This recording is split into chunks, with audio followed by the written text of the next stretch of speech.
Now for a conservation success story.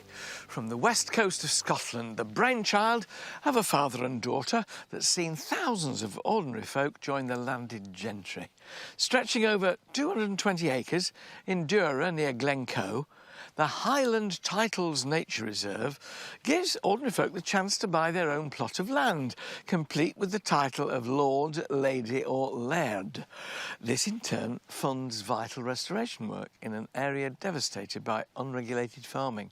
Well, we recently joined the rangers on the reserve to see the positive effects of the scheme firsthand.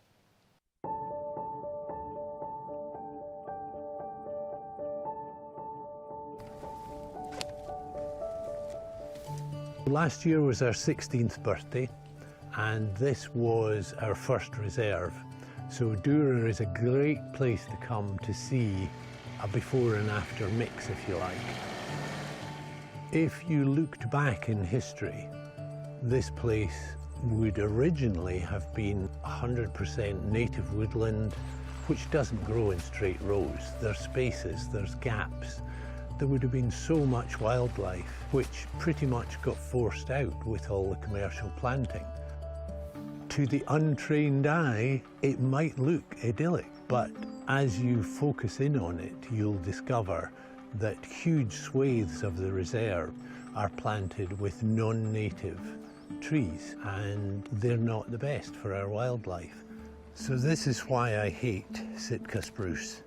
Totally unnatural straight rows, planted far too close together. So there's no light, so nothing grows, so there's no food for the wildlife. There's not even a bird singing. So large areas of Scotland actually have a beautiful, rich, dark peat soil formed over thousands of years from leaf, bark, mosses. But after being in here for 25, 30 years, it's now covered in dead pine needles, which is making it super acidic to the point where in a lot of the areas we plant, we actually have to treat the soil first. So now the Sitka's gone, we'll replace it with about 5,000 native trees. That's a beautiful oak. I'll come back and see you in 100 years. But we have to protect what we plant. Around the outside, there's now a lovely new deer fence, because if we don't fence it, the deer will just eat everything that we plant.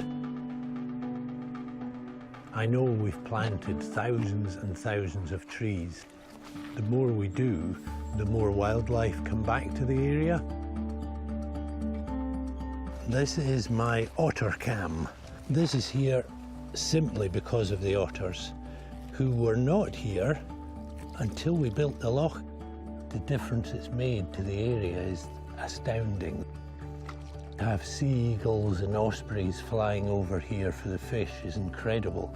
To have a family of otters and the dragonflies, the damselflies, the insects, just such a range of wildlife, it's been a huge success. So we're now in the fox enclosure, and it's over an acre, and at the moment we have 2 rescued red foxes. As they've got older, they seem to have got smarter, and I see them less and less, and hopefully when they're big enough and old enough, they'll be released back into the wild. 2 years ago we rescued 3 tawny owls. After we released them, we ended up with chicks last year and this year. So when we were asked if we could rescue another couple, obviously we said yes. So in the next 2-3 weeks, this pair will go back into the wild and hopefully add to the population that we started with the first 3. So this has turned into a great example of the rewilding of the nature side of what we do. The introduction of different woodland has brought in a whole range of species, some new, some returning. Peter, our founder's daughter, actually came up with this unique funding idea, and she said, look, why don't we take a field, divide it up and sell plots? And quite rightly, she felt people would have a sense of ownership. We've even had people moved to tears by actually visiting their plot, hands in the soil and actually crying. And they see what we've actually achieved thanks to their donation. And this is for you, Alan. Come and visit any time you like. Your very own Scots Pine.